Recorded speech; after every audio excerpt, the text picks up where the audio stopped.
नमस्कार साथियों, स्वागत है एक बार फिर आप सबका आल्हा उदल की वीर गाथा के इस रोमांचकारी श्रृंखला में, जहां आज कथा पहुंच चुकी है चेतकगढ़ की भीषण लड़ाई के उस निर्णायक मोड़ पर, जिसे हम सब जानते हैं चेतकगढ़ का युद्ध उर्फ खुनखुन कोरी के विवाह की महागाथा के नाम से।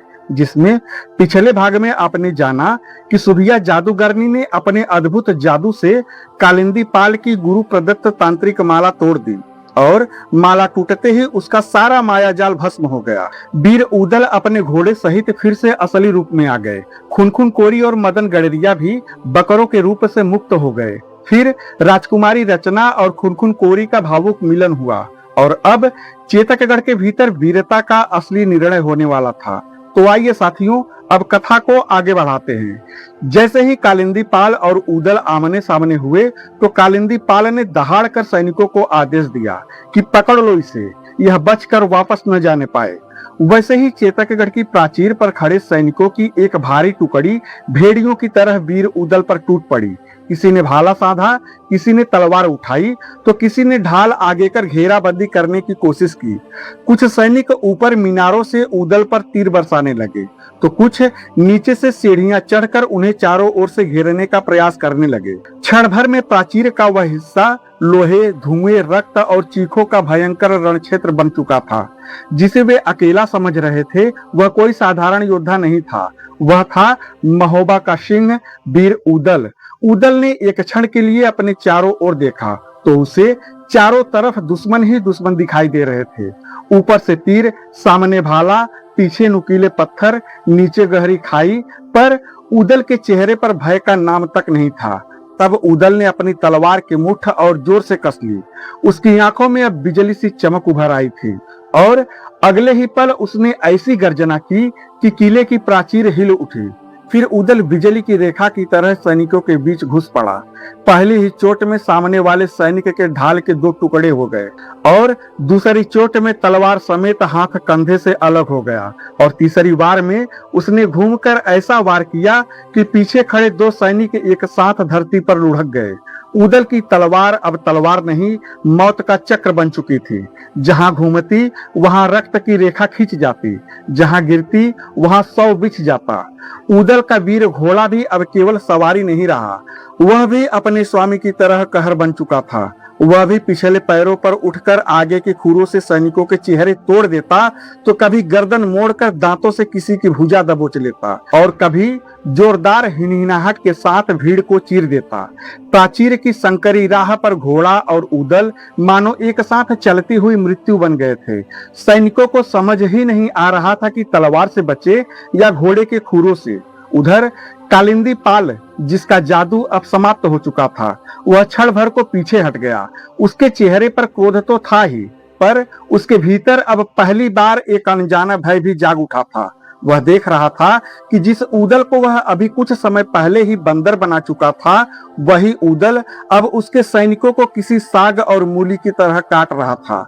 यह सब देख उसने तुरंत और सैनिकों को ललकारा कि घेर लो इसे, ऊपर से तीर चलाओ, पीछे से भाले मारो, इसे बचकर जाने मत देना। और देखते ही देखते उदल के चारों ओर एक दूसरी सैनिक टुकड़ी भी घेरा डाल चुकी थी। उसी समय महल के भीतर, जहां अभी कुछ क्षण पहले तक बंधन और अपमान का अंधकार था, अब वहां भी प्रतिशोध की ज्वाला भड़क चुकी थी। खुनखुन कोरी और मदन गड़रिया अपने असली रूप में लौटने के बाद कुछ पल के लिए एक दूसरे को देखते रहे। फिर दोनों की आंखों में एक आग जल उठी। वह आग था अपमान के बदला का। फिर वहीं पास के एक शास्त्रागार कक्ष से उन्होंने तलवारें उठा ली।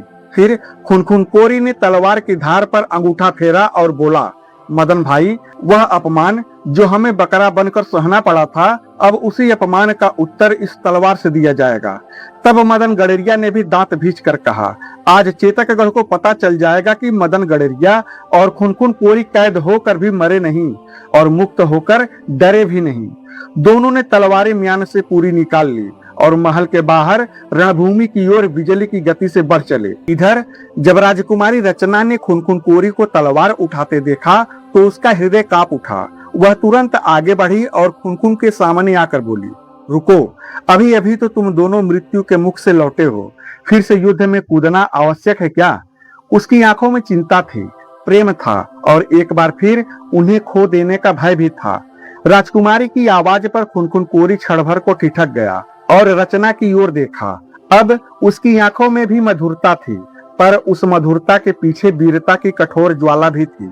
उसने धीमे पर दृढ़ स्वर में कहा, राजकुमारी, जिस पुरुष का सम्मान छीन लिया जाए, जिसे पशु बनाकर बांध दिया जाए, यदि वह मुक्त होकर भी रणभूमि में न उतरे तो वह जीवित होकर भी मृत माना जाता है।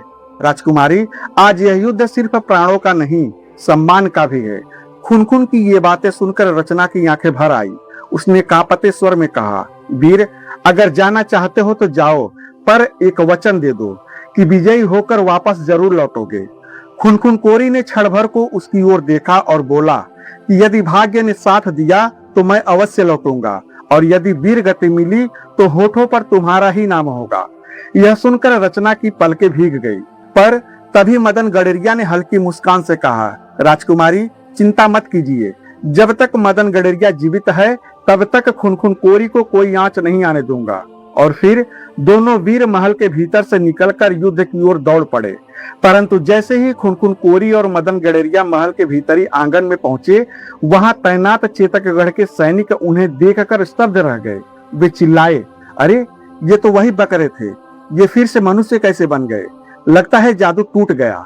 पर उनके चौंकने का समय बस एक पल का था, क्योंकि अगले ही पल खुनखुन कोरी उन पर टूट पड़ा। उसकी तलवार क्रोध से कांप रही थी। पहला वार एक सैनिक की ढाल चीरता हुआ कंधे तक उतर गया और दूसरा वार भाला पकड़े सैनिक का हाथ काट गया। तीसरे वार में उसने घूमकर ऐसी लात मारी कि एक सिपाही सीधे सीढ़ियों से लुढ़कता चला गया। उधर मदन गडेरिया भी कम प्रचंड नहीं था।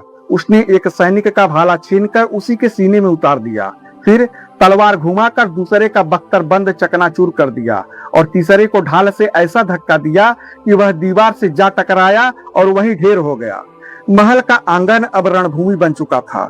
जो सैनिक कुछ देर पहले उन्हें बकरा समझते थे, दाना डालते थे, रस्सी से खींचते थे, आज वही सैनिक उसके सामने कांप रहे थे। ये समय का फेरा था।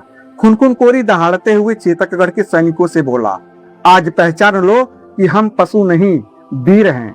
इतना कहते ही उसने एक सैनिक की गर्दन पकड़कर उसे जमीन पर पटक दिया और कहा, यह उस अपमान का उत्तर है। और तभी मदन गडेरिया भी बोल पड़ा, और यह उस बेबसी का।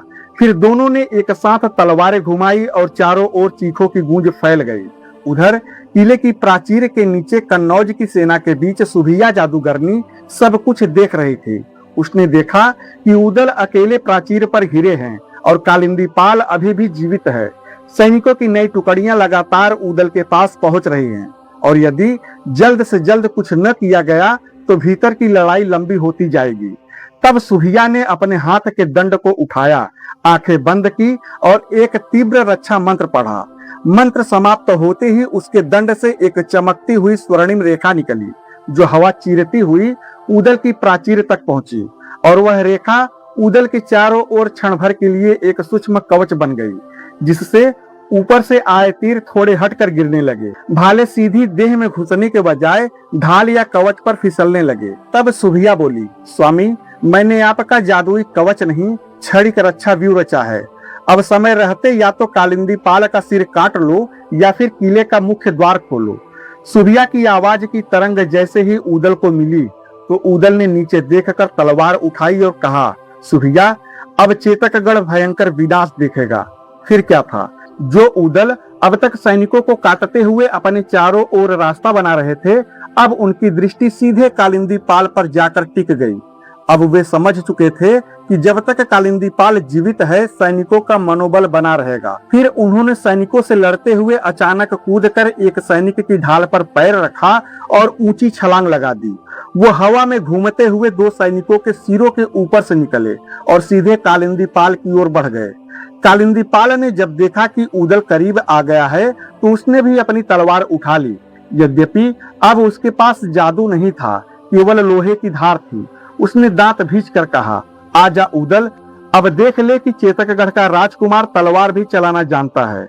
तब उदल ने हंसकर कहा, अभी तक तो तू माला के पीछे छिप रहा था, अब पता चलेगा कि वीरताई क्या होती है और वीर कौन है। और फिर अगले ही पल दोनों की तलवारें ऐसी टकराई कि चिंगारियां प्राचीर पर बिखर गई और अब दोनों के बीच खूनी संघर्ष शुरू हो गया था।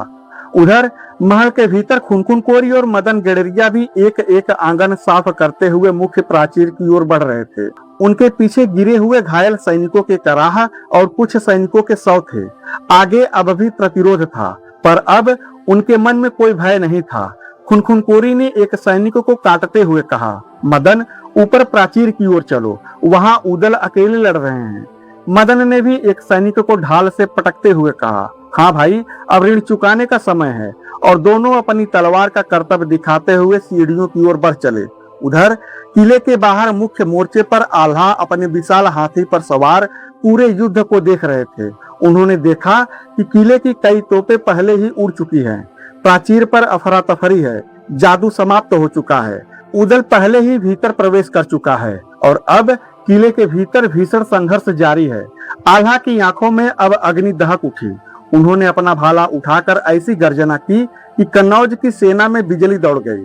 उन्होंने कहा, वीरों, समय आ गया है, आज चेतकगढ़ का द्वार अवश्य टूटेगा। उदल भीतर पहुंच चुका है, अब जो रुका वह कायर कहलाएगा। अब तलवार और ढाल संभालो, हाथियों को आगे बढ़ाओ और मुख्य द्वार पर अंतिम धावा बोल दो। यह सुनते ही कन्नौज की सेना के हर हर महादेव के नारों से धरती हिल उठी। हाथी आगे बढ़े, ढालधारी सैनिक झुंड बनाकर दौड़ पड़े। गाजर के राजाओं की सेना भी गरज उठी थी। चेतकगढ़ का मुख्य द्वार अब कांपने लगा था। अब एक साथ 3 मोर्चे पर 3 महायुद्ध चल रहे थे। प्राचीर पर उदल बनाम कालिंदी पाल का तलवार युद्ध, महल के भीतर खुनखुन कोरी और मदन गडरिया का प्रतिशोधी प्रहार और बाहर से आल्हा का चेतकगढ़ के मुख्य द्वार पर अंतिम धावा बोला गया था।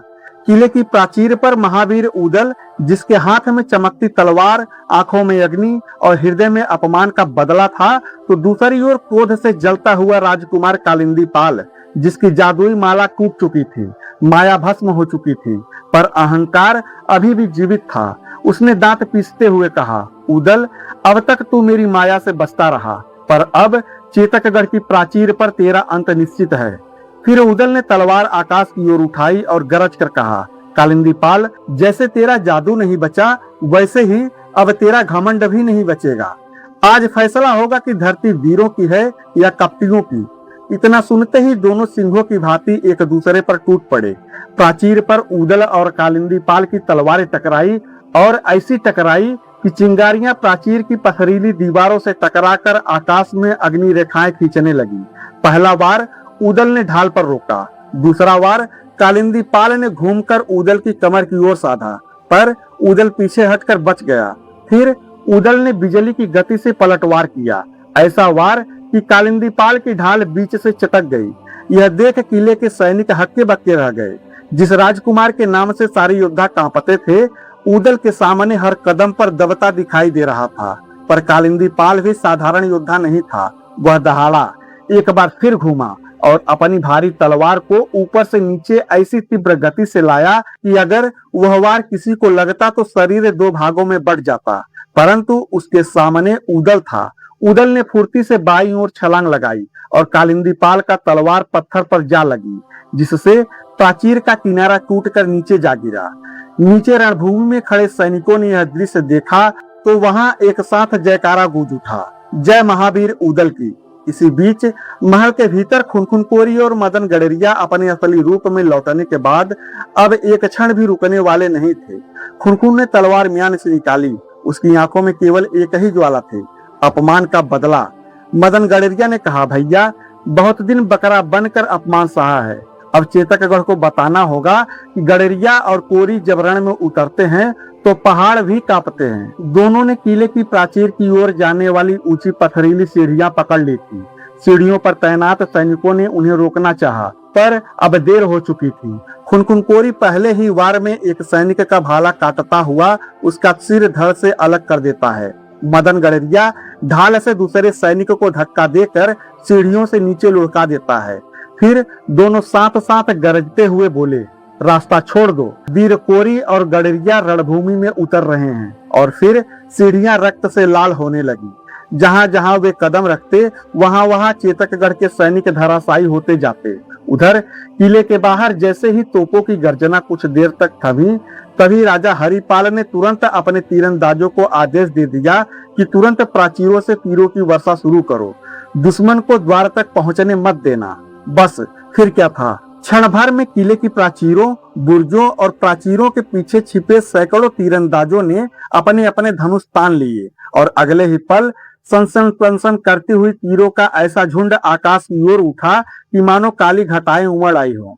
सैकड़ों नहीं, हजारों तीर एक साथ हवा को चीरते हुए कन्नौज की सेना की ओर बढ़े।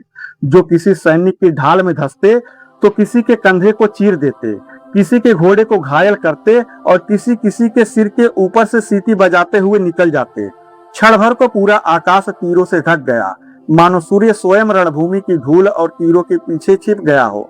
पर कन्नौज की सेना भी कोई साधारण सेना नहीं थी। आल्हा के आदेश पर कन्नौज के तीरंदाजों ने भी घुटनों के बल बैठकर अपना मोर्चा संभाल लिया था। उनके भी धनुष तन गए थे और फिर उनकी ओर से भी तीरों की वैसी ही भयंकर वर्षा शुरू हो गई। अब दोनों ओर से तीरों का ऐसा आदान प्रदान होने लगा कि आकाश में मानो लोहे का तूफान चल पड़ा हो। कुछ तीर आपस में टकराकर टूटते, कुछ सैनिकों की ढाल में धंसते, कुछ प्राचीरों की दरारों में जा लगते, तो कुछ घोड़ों के पास गिरकर धूल उड़ा देते। कई घायल सैनिक कराहते हुए धरती पर गिरते तो उनके पीछे खड़े योद्धा उसी क्षण आगे बढ़कर उनकी जगह ले लेते और इसी अंधकारमय क्षण में आल्हा और लाखन ने सबसे बड़ा दांव चल दिया। तीरों की इस घनघोर वर्षा के बीच धूल, धुआं, चीखे और युद्ध घोष इतने अधिक हो चुके थे कि कुछ पल के लिए दृश्यता तक धुंधली पड़ गई थी। और बस यही वह अवसर था जिसका इंतजार महावीर आल्हा कर रहे थे। अपने विशाल युद्ध हाथी पश्चावत पर सवार आल्हा ने दूर से किले के मुख्य द्वार की ओर देखा। उधर कन्नौज के राजकुमार लाखन राणा अपनी विशाल भूरी हथनी पर सवार कुछ चुनिंदा वीरों के साथ आल्हा के संकेत की प्रतीक्षा कर रहे थे। तभी आल्हा ने दहाड़ कर कहा, लाखन, यही समय है। तीरों की इस अंधेरी बरसात में यदि हम द्वार तक पहुंच गए तो चेतकगढ़ का भाग्य बदल जाएगा। तब आल्हा की बात समझते हुए लाखन राणा ने भाले को ऊपर उठाकर उत्तर दिया, दादा, आज या तो द्वार टूटेगा या फिर हम टूटेंगे। और अगले ही क्षण दोनों महावीर अपने अपने हाथियों पर सवार बिजली की गति से मुख्य द्वार की ओर बढ़ गए। तीर इधर उधर गिर रहे थे। कुछ हाथियों के कवच से टकराकर छिटक जाते तो कुछ उनके माथे की लोहे की पट्टियों पर टकराकर टूट जाते और कुछ तीर महावत के पास से सरसराते हुए निकल जाते। पर पश्चावत और भूरी हथनी मानो युद्ध के देव पशु हो, वे बिना रुके, बिना डरे सीधे द्वार तक पहुंच गए। तब आल्हा ने एक बार मुख्य द्वार को बहुत ध्यान से देखा। वह कोई साधारण द्वार नहीं था। वह विशाल साल वृक्षों की मोटी लकड़ियों से बना और लोहे की मोटी चादरों से मढ़ा हुआ था, जिसके ऊपर विशाल कीले, भीतर भारी कुंडियां और दोनों ओर पत्थर के ऐसे स्तंभ जिन्हें देखकर लगता था कि मानो सदियों से यह द्वार किसी भी तूफान के आगे नहीं झुका। उस द्वार के सामने खड़े होकर स्थिति की गंभीरता को समझते हुए आल्हा ने गंभीर स्वर में कहा, लाखन, यह द्वार एक हाथी के बल से नहीं टूटेगा। इसे तोड़ने के लिए मेरे हाथी पश्चावत और तुम्हारी भूरी हथनी दोनों को एक साथ पूरा प्रचंड धक्का देना होगा। आल्हा की बात सुनकर लाखन राणा मुस्कुराए और कहा, दादा, तो फिर आज चेतकगढ़ को दो हाथियों की नहीं, दो महावीरों की टक्कर मिलेगी। उनकी आंखों में भी वही अग्नि थी जो आल्हा की आंखों में दिख रहा था। रणभूमि थम सी गई। आल्हा ने अपने हाथी पश्चावत के मस्तक पर हाथ फेरा तो लाखन ने भी अपनी भूरी हथनी की गर्दन थपथपाई, मानो दोनों महावीर अपने अपने युद्ध साथियों से कह रहे हो कि अब आगे जो करना है वह तुम दोनों को ही करना है। और फिर दोनों हाथियों को कुछ कदम पीछे हटाया गया। उनके भारी पैरों की धमक से धरती कांप रही थी। सैनिकों ने सांसें रोक ली। तीरंदाज भी पल भर को ठिठक गए। प्राचीरों पर खड़े चेतकगढ़ के सैनिक भी नीचे झुककर देखने लगे, क्योंकि अब सब समझ चुके थे कि अब जो होने वाला है वह युद्ध का रुख बदल देगा। तभी आल्हा ने ऊंची आवाज में कहा, हर हर महादेव। फिर लाखन राणा ने भी गरज कर उत्तर दिया, हर हर महादेव। और फिर दोनों हाथियों को एक साथ इशारा मिल गया। इशारा मिलते ही पहले वे धीरे धीरे चले, फिर तेज हुए और फिर दौड़ पड़े। उनकी सूढ़ें ऊपर उठी, माथे आगे झुके, कवच चमके, धरती थर्राई और अगले ही पल धड़ाम की आवाज के साथ ऐसी भयानक टक्कर हुई कि मानो कोई वज्रपात हुआ हो। द्वार की लकड़ियां अंदर तक कांप उठी, लोहे की चादरें चीखने लगी, पत्थर के दोनों खंभों से धूल झड़ने लगी, ऊपर बैठी चिड़ियां तक उड़ गई और फिर चिर चिर और धम्म की एक और भयानक आवाज के साथ चेतकगढ़ का मुख्य दरवाजा बीच से फट पड़ा। लकड़ी के तख्ते बिखर गए, लोहे की कीलें उखड़ गई और टूटी हुई चौखट भीतर की ओर गिर पड़ी, जिससे धूल का एक ऐसा बादल उठा कि कुछ क्षणों के लिए द्वार के भीतर कुछ दिखाई ही नहीं दिया। और फिर जैसे ही धूल थोड़ी छटी, आल्हा ने अपनी तलवार आकाश में उठाई और ऐसी गर्जना की कि पूरा रण क्षेत्र हर हर महादेव के नारे से गूंज उठा। बस फिर क्या था, कन्नौज और महोबा के वीर जो अब तक बाहर से अवसर खोज रहे थे, अब बाढ़ के वेग की तरह टूटे हुए द्वार से किले के भीतर घुस पड़े।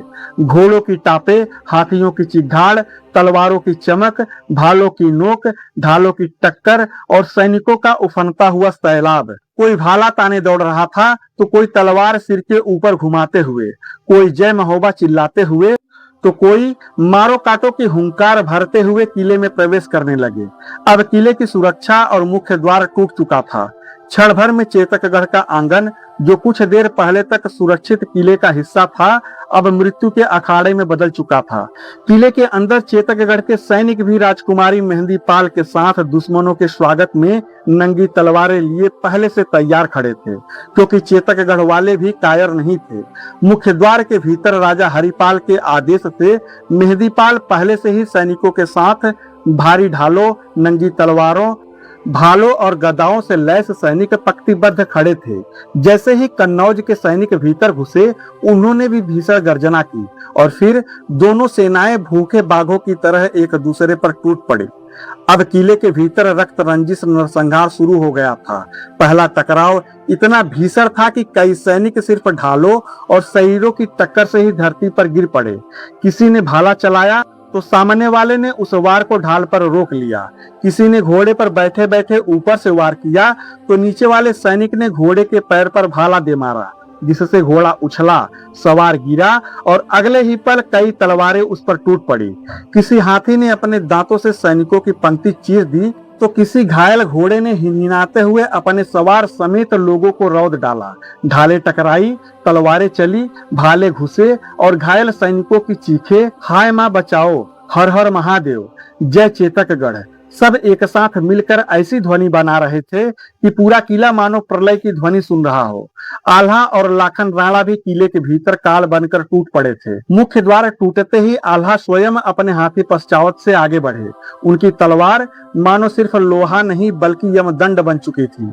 जो सैनिक के सामने आता, या तो उसकी ढाल दो टुकड़ों में बट जाती, या उसका भाला टूट जाता, या फिर वह स्वयं घोड़े समेत धरती पर आ गिरता।